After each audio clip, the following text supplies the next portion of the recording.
Let's take a moment to remember where we left off. The last time we worked on our dog walker app, we updated the low-fidelity prototype based on feedback from participants in a usability study. Up until this point, we have been focused on the app's function and the basic user flow. Now, we can begin to focus on the look and feel of the design. As a reminder, design can have different levels of fidelity. In UX, fidelity means how closely a design matches the look and feel of the final product. If a design is low fidelity, that means it has a lower amount of complexity and is less refined or polished. We call low-fidelity designs lo-fi for short. UX designers use low-fidelity designs when we want to get ideas out quickly and leave room for exploration. If a design is high fidelity, that means it closely matches the look and feel of the final product and is more refined or polished overall. We call high-fidelity designs hi-fi for short. UX designers use high-fidelity designs when we want to test a design that looks like a real product and get more specific feedback from users. In this course, we'll focus on high-fidelity designs. So let's jump into one kind of high-fidelity design, mockups. A mockup is a static, high-fidelity design that is used as a representation of a final product. Mockups give UX designers an indication of what the product will look like visually. Let's check out examples of mockups that were created by real entry-level UX designers. First, we have Pocket, an imaginary interactive social media and search engine created by Dane, who is now a designer at Google. Notice how different this mockup looks compared to the wireframes and low-fidelity prototypes you've made so far. In a mockup, there are actual photos, use of color, use of shadows, different fonts, and stylized buttons. It looks a lot more like a real app you might use. Let's check out another set of mockups. These are for an app called Lucer, a make-believe takeaway salad and sandwich shop. Lisa, a designer at Google, created these when she was just getting started in the field. Notice how the mockups use color gradients, different text sizes, icons, and even a map. The mockups help you really get a feel for what this product would be like if it came to life. Hopefully you're excited to create your own mockups. When designing your mockups, there are a couple of things to keep in mind. Think about the visual elements you want to use on each screen of your design, such as typography, color, and iconography. Until now, our designs have only featured empty spaces or placeholders for content. Mockups have actual words, images, and icons that will appear in your design. Now is a perfect time to materialize the content that will go here. Keep in mind, going from a wireframe to a mockup should not feel like a paint-by-number exercise. For example, it's okay to place an image in a different part of your mockup design than you planned for in your wireframe. In addition, make sure that you consider ways to lay out elements on a screen, like grids, containment, and space. The way you arrange elements on a screen can make your design aesthetically pleasing, help users interact with your product, and make your designs more accessible. To get started, we're going to discuss a few foundational elements of visual design in detail. It's a super exciting time because you're about to design your very first mockup. I'll begin by introducing you to some of the foundational elements of any mockup. Elements are the building blocks of the mockups you'll create during the certificate program and in the real world. On a basic level, the term visual design in UX refers to how a product or technology appears to the user. In the next few videos, we're going to dive into three foundational elements of visual design: typography, color, and iconography. The first foundational element, typography, refers to the use of text and fonts. Typography can help add hierarchy to your designs, make text easy to read, and add visual style. Think about the letters spelled out on the Wizard of Oz movie cover. The larger font size of the title indicates that information is the most important, and the font itself alludes to how playful the movie is. The second foundational element is color. Think about the messages that certain colors communicate, how people understand color, and how colors mix, match, or contrast with one another. Did you ever learn about the color wheel in art class? Well, it comes in pretty handy for UX designers too, because it helps us find colors that are harmonious or complementary. The third foundational element, iconography, refers to the images or symbols associated with a subject or idea. Think about the power icon on your computer. It's really just a circle with a line, but most people know that this icon means power on a tech device. There are lots of other foundational elements, like size, shape, and direction. We won't cover those in detail at this point, but you can learn more about them in the readings and through your own exploration. I'm sure you're excited to get started. And you might think that visual design is the most important aspect of the product, but appearance isn't everything. It's a UX designer's job to ensure that any decisions about a product's visual design still consider usability the top priority.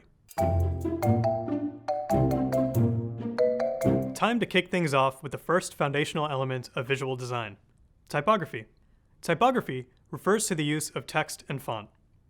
There are 3 steps to find the perfect typography for your design: selecting a type classification, picking a typeface, and choosing a font.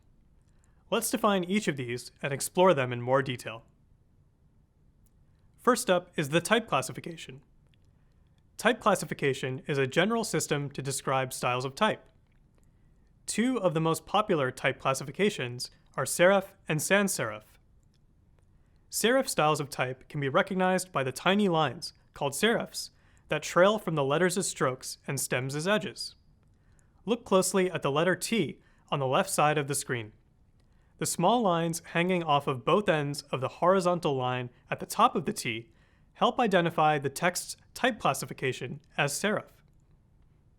On the other hand, sans serif styles of type don't have these tiny lines. Notice that on the right side of the screen, there are no small lines hanging off of the T. This T is just a simple horizontal and vertical line. That's a clear indicator that this T falls into the sans serif type classification. Okay, once you select a type classification, it's time to choose a typeface. A typeface is the overall style of a letter. Typefaces are distinguished by their stroke weight, shape, type of serif, and line lengths. Each typeface is known by a family name. Some examples of serif typefaces are Times New Roman, Georgia, and Cambria. A few examples of sans serif typefaces include Arial, Helvetica, and Verdana. Historically, UX designers preferred sans serif typefaces for apps and websites because it was more legible on the screen. But as technology has gotten better, so has screen resolution, which means it's no longer difficult to read serif typefaces digitally. In the past few years, serif typefaces have made a comeback with UX designers, and they have even been digitized for modern screen use. All right, after you've chosen a type classification and typeface, it's time to select a font. Font is the size, thickness, and emphasis of letters. The difference between typeface and font can be a little confusing, so let's take a look at this example. In this case, the typeface is Roboto. The font can be more light or bold, italicized or regular, and even more variations. The font, on the right side of the screen, is a collection of all of the characters of a typeface in one size and one style. For example, Roboto Bold in 12-point size is a font, and Roboto Light in 18-point size is also a font. And that's it. You've started to explore the vast world of typography. Fasten your seatbelts because we're just getting started. Next up, we'll describe the importance of typography. See you there. In the last video, we examined the 3 steps to find the perfect typography for your design: selecting a type classification, picking a typeface, and choosing a font. But why is typography so important in UX design? Well, if all the text on a page is the same size and visual style, it's hard for users to quickly understand the page's parts and find the specific information they're looking for. To help readers better navigate a page, we need to create a hierarchy. A typographic hierarchy is a method of ordering typefaces and fonts in a layout to create divisions that show users where to focus and how to find information. Remember, product interfaces are often made up of a lot of words on the screen. Creating visual cues can help distinguish some words and phrases as more important than others. Two common ways to create typographic hierarchy are by changing the typeface's size and weight.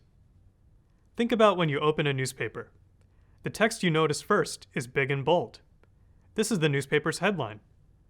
The headline gives context for what's to come in the article. Similarly, when you open your favorite book, the chapter's title stands out because of the font. The font of the title is usually larger in size and bolder in weight than the other words on the page. Both the headline and the title in these examples are considered header styles. They both have larger and thicker letters than the words to follow. The same thing goes for designing a digital product. Most product interfaces have at least two sizes for text: a smaller size that's used for longer text passages, and a larger size that's used for titles and headings. Digital products might also use weight, which is the thickness of the letters in the typeface, to create typographic hierarchy. For example, a bold typeface gives more emphasis or importance to the text. All right, so you now know a bit more about how typefaces and fonts are used to add hierarchy.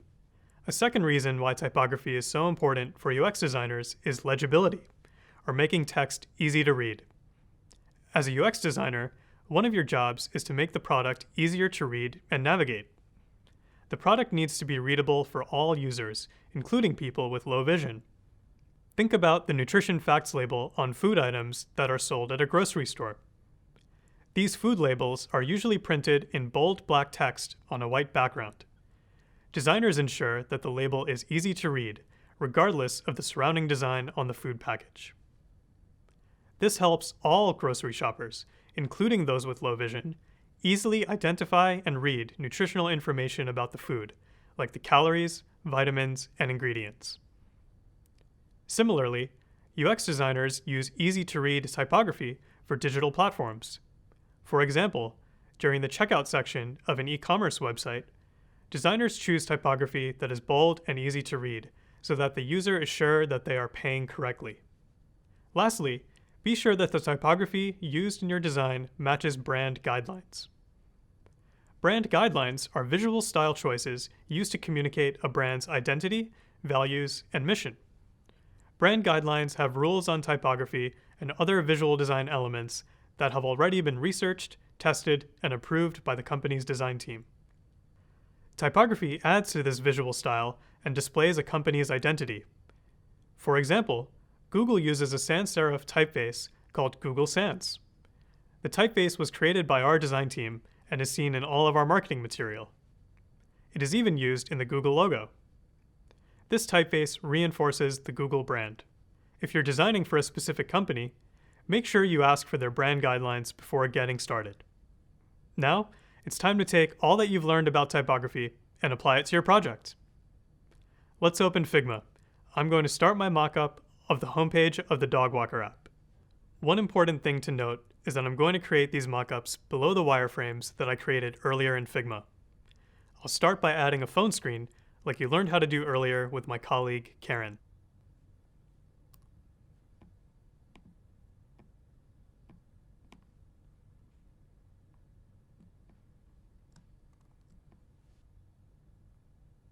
Next, I'll draw a text box within the phone screen. When you draw a text box, the design panel on the right side of the screen changes, which allows you to set the typeface, size, weight, and more. In the text box, I'm going to type "busy afternoon." Then I'll press Enter to start a new line and type "we can take them for a walk." Now I can play with the typeface, size, and weight of this text. For the homepage of our Dog Walker app, I'm going to select the font called SF Pro Display. Then I'm going to select a size of 24 point. This is just the beginning. For detailed instructions about how to work with type in Figma, check out the reading. Have fun, and good luck adding typography to your own designs. We've already discussed how thoughtfully chosen typography makes for a better product. Now, let's discuss another element of visual design: color. Did you know color can affect your behavior, mood, and thoughts? Colors can convey emotions, signal actions, and add variety.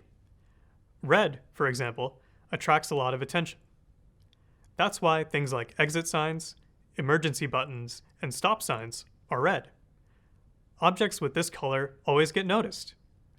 Blue, on the other hand, can communicate serenity and feelings of calmness or peace. That's one reason why blue is considered widely appealing. Keep in mind, certain colors might mean one thing in one region of the world and something totally different elsewhere. You'll learn over time the colors that are most commonly associated with different emotions and how those choices affect your design decisions. For now, I'll explain how color choices and combinations are used in UX design to add emphasis and communicate branding, and can impact accessibility. First, let's talk about how colors can add emphasis in your design. A change in color can draw the attention of users to a focal point in your design. That focal point is often an important action you want users to take, like a sign-up link or a purchase button. Think about the homepage of our dog walker app. We'll want to add emphasis to the schedule button, so we'll probably make that button a bright color. One common rule that UX designers use is the 60-30-10 rule. One neutral color makes up 60% of the color palette in your design. A second complementary color makes up 30% of the palette. A third accent color makes up 10% of the palette to add emphasis. In our dog walker app, we might use white as 60% of the color in the design, gray as 30%, and orange as 10%. Accent colors, like orange in our case, can be used to emphasize or highlight information, whereas neutral colors play a supportive role in backgrounds, lines, and text. Let's pull up our dog walker app in Figma and apply the 60-30-10 rule to the homepage. The last time we worked on the homepage, we added a line of text that said, "Busy afternoon? We can take them for a walk." Let's make this text stand out more by placing a gray rectangle around the text. I'll go to the toolbar at the top left of the page and click on the icon that looks like a square, called Rectangle. From the drop-down menu, I'll select the rectangle, then draw a rectangle in my design. Now, I'm going to change the color of the rectangle to a light gray. In this case, I'll pick this light gray, which has the hex code D4, D4, D4. I'll right-click on the rectangle and select Send to Back so that the text appears on top of the light gray rectangle. There we go. Next, let's create a button. I'll draw a new rectangle following the same steps. This rectangle will be almost as wide as the phone screen, leaving a little bit of white space on the left and right sides. I'm going to use the Align Horizontal Centers button to center the rectangle in the middle of the phone screen. Then, I'm going to change the color of the rectangle to a bright orange to add emphasis, using the hex code FA7B17. I want to make this button stand out because clicking this button is the most important action we want users to take on the screen. Now, I need to add some text to describe this button. I'll go back up to the panel in the top left and click the T for text. I'll draw a text box inside of my orange rectangle. I'll type "choose a time." Then, I'll change the color of the text to white, which is hex code FFFFFF. Whoops, looks like the font is really big. I'm going to change the font size to 18 to better fit within this orange rectangle button. And there you have it. We've begun to add color to our dog walker app homepage to show emphasis. Another reason why color is so important in UX design is that colors can communicate branding, which is the visual appearance and voice of a company. Colors play an important role in a company's brand guidelines, just like typography. Color helps define a product's visual identity, making it stand out among competitors. Think about some of the most globally recognized brands and the colors they feature in their products and logos. Does the yellow of McDonald's arches make you feel cheerful? And does the bold red of Coca-Cola make you feel energetic? Some companies even use groups of colors consistently to stand out. For example, have you noticed that Google uses 4 specific colors in all of its branding? Blue, red, yellow, and green. Many of the graphics and animations in this certificate program use the 4 Google colors. That isn't an accident. These colors are consistent across all products, which makes designs from Google easy to identify instantly. When you're working for a company as a new designer, you'll need to be aware of how you use the company's brand colors in your designs. Keep color associations consistent, whether you're designing an app, website, or logo. Third, color choice can impact the accessibility of designs. It's important to check the contrast between the colors you choose. For example, the image on the left uses black text on a white background, which has a high contrast ratio. But the image on the right uses varying shades of green, blue, and yellow on a camo green background, making the text very difficult to read and therefore inaccessible. As a designer, you should follow Web Content Accessibility Guidelines, or WCAG, on color contrast standards to make sure your designs are accessible. For more detailed information, check out the readings in this section of the course. One more thing to keep in mind when choosing colors for your design. Test your color choices on various devices and in different environments. Colors can look different on your desktop computer than they do on your mobile phone. Colors can also look different depending on whether you're using the device in daylight or in the dark. One example of this is a viral internet photo from 2015 of a dress that some internet users described as white and gold and others described as black and blue. Many people were confused about how the same dress could be interpreted as completely different colors. But the explanation was simple. The color of the dress changed depending on the color of the light the user was in. The dress looked black and blue under yellow light, and white and gold under blue light. This is just one example of why testing your color choices in different environments is crucial. We could have an endless discussion on color, but the key takeaway is that using color effectively in your designs should help users better navigate the product. Next up, we'll discuss a third element of visual design, iconography. Let's keep going. Now that we've explored 2 elements of visual design, typography and color, let's discuss a third, iconography. Iconography is a system of graphic images or symbols that are associated with a subject or an idea. We call these images and symbols icons.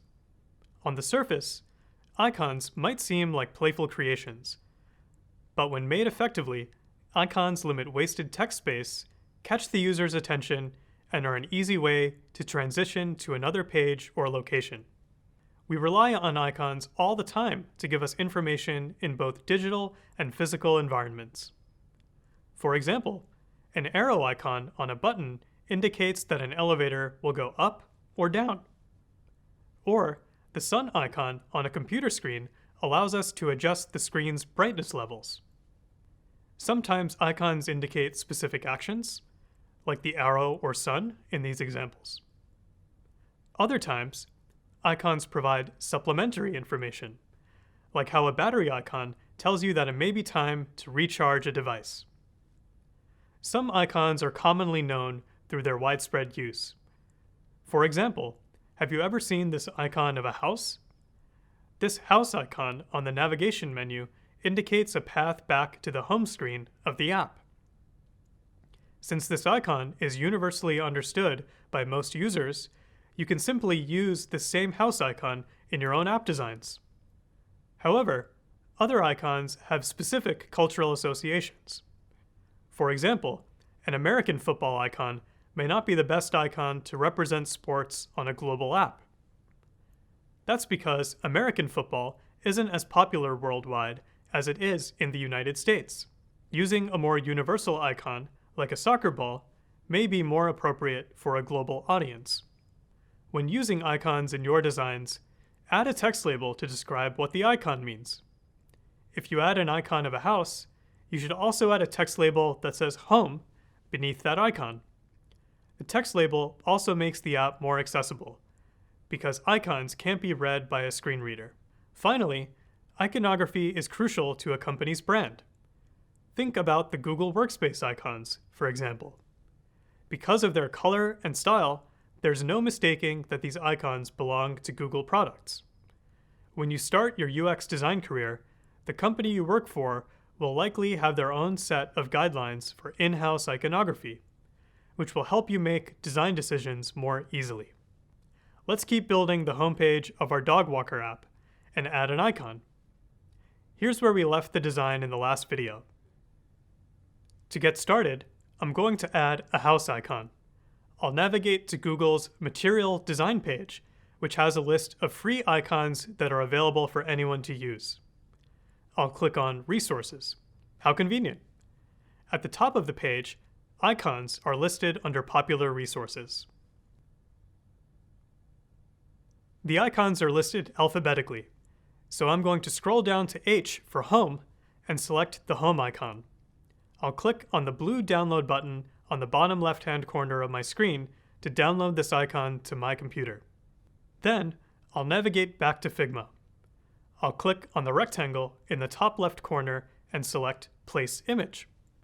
When I do that, a window pops up that asks which file I want to select. I need to find the Home icon that I downloaded and click Open. Now, I'll draw on my app in the spot where I want to place the Home icon. There we go. I can change the color of the icon to orange using the same hex code as the button we added earlier, which is FA7B17. Lastly, I need to add a text box under the icon using the same steps that we've outlined before. I will write Home in the text box. I'm going to center the text below the icon.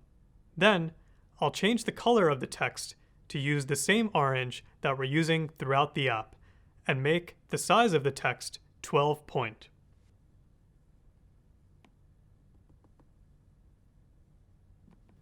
And that's that. We now have an icon for the homepage of our dog walker app. We've now finished discussing 3 foundational elements of visual design: typography, color, and iconography. Coming up, we'll explain how to arrange those elements within your design. Let's get going. You've already learned about a few of the important design elements used to create your mockups.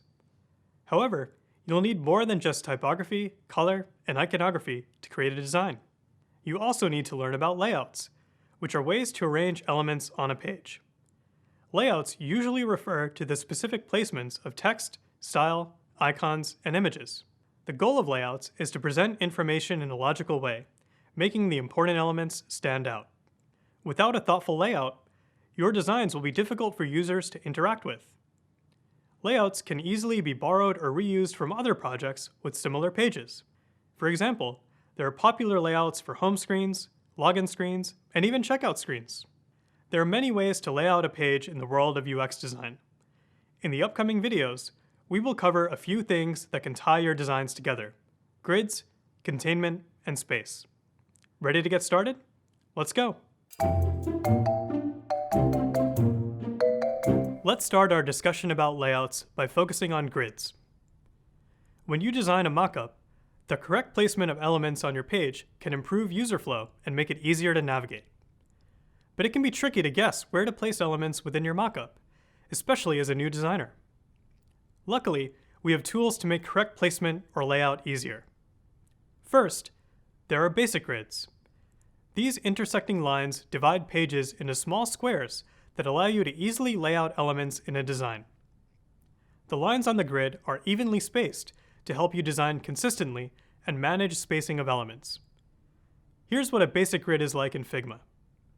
If you drew wireframes on grid paper in an earlier course, these grids might look familiar. While basic grids are useful to help you design consistently, it's more common for UX designers to use a layout grid.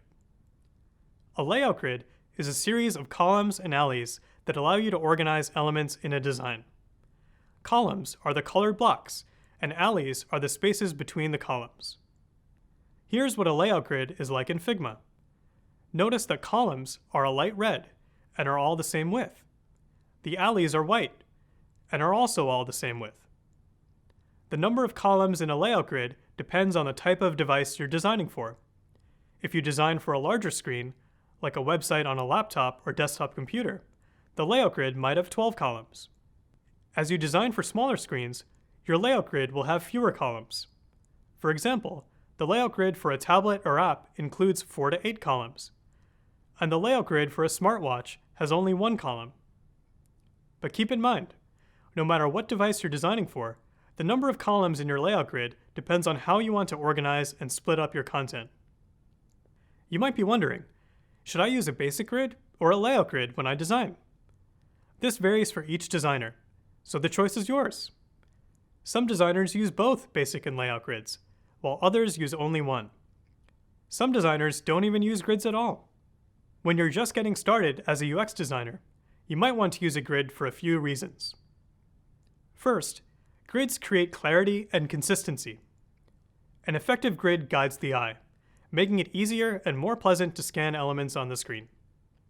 Second, grids quicken the design process, making it faster to place elements on the screen.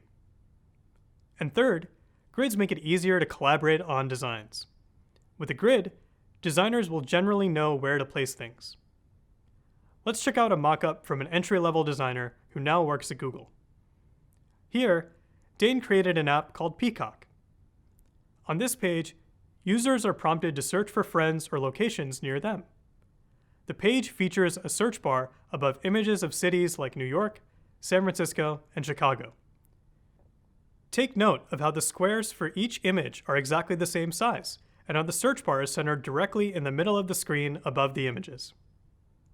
You can tell that Dane used a grid to plan his design, which made it easy to place elements. Thanks to the use of a grid, Dane's completed mockup has a visually appealing layout. You could even reuse this layout for another purpose. For example, I could see the same layout being used by a food ordering app, where each image box is a different restaurant. You're starting to get the hang of how to lay out a page. Coming up, we'll discuss another thing to keep in mind when laying out a page: containment.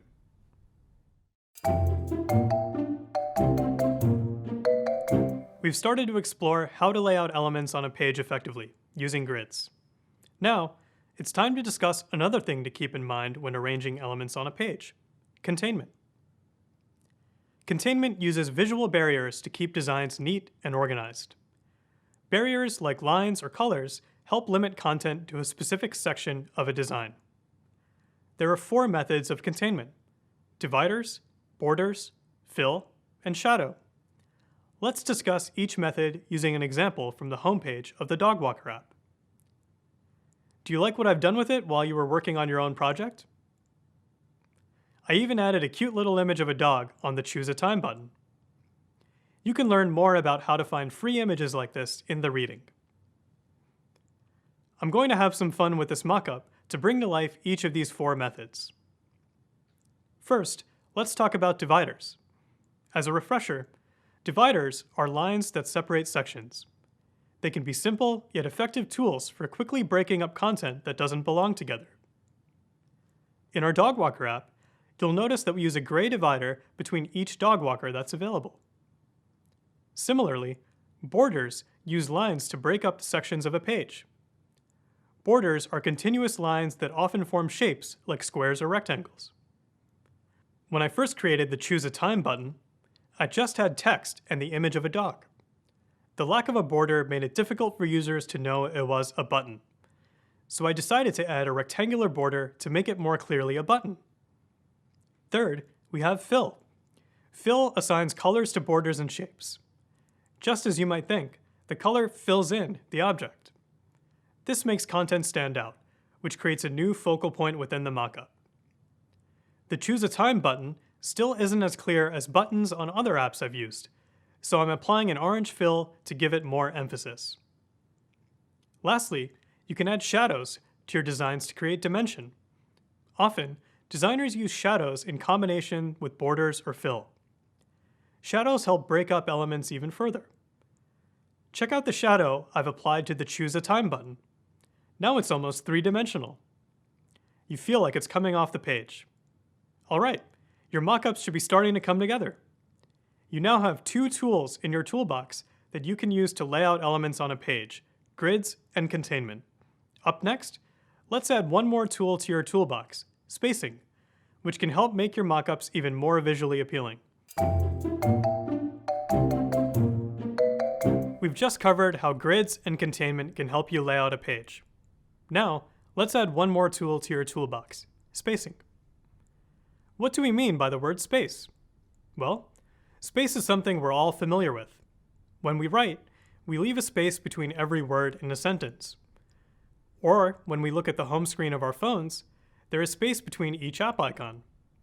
In UX design, this is called white space. White space is the gaps between elements in a design.